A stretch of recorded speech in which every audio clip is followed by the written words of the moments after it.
Welcome to NIPT's Decisions on the Go, using AI for over a decade to help you listen to New York State Court of Appeals decisions on the go. After the podcast, visit www.nipt.com/law to read the full decision.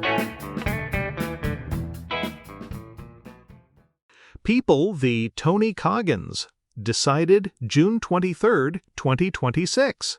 Memorandum.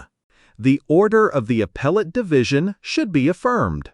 Defendant and the victim engaged in a physical altercation outside the victim's apartment building.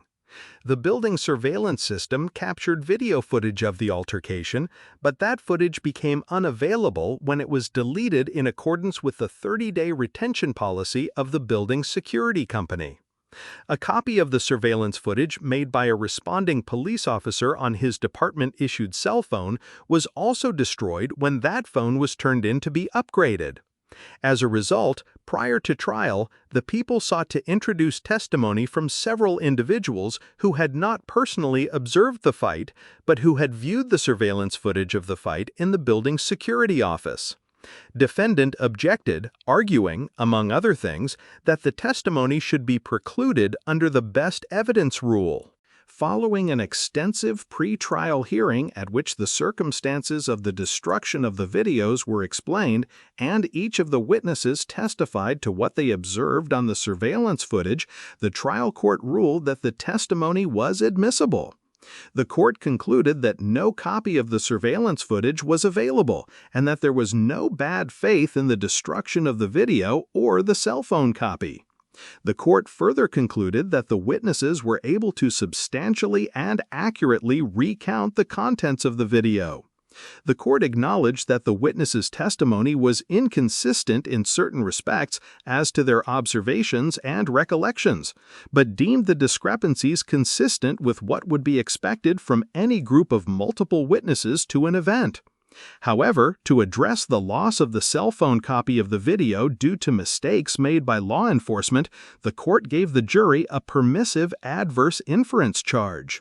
Under a long-recognized exception to the best evidence rule, secondary evidence of the contents of an unproduced original may be admitted upon threshold factual findings by the trial court that the proponent of the substitute has sufficiently explained the unavailability of the primary evidence and has not procured its loss or destruction in bad faith.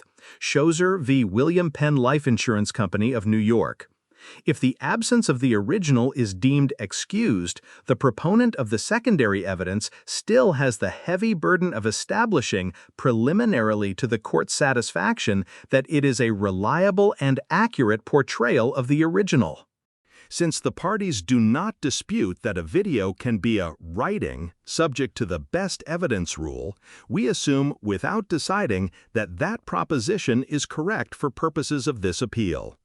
Under the circumstances presented, there was no abuse of discretion in the trial court's determination, following a thorough hearing, that the witnesses could testify to their observations of the lost surveillance footage. Defendant's remaining contention is without merit. Order affirmed in a memorandum. Judges Garcia, Singas, Conataro, and Halligan concur.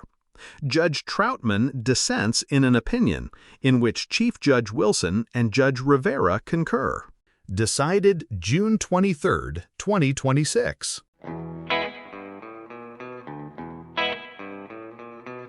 Welcome to NIPT's Decisions on the Go, using AI for over a decade to help you listen to New York State Court of Appeals decisions on the go. After the podcast, visit www.nipt.com/law to read the full decision.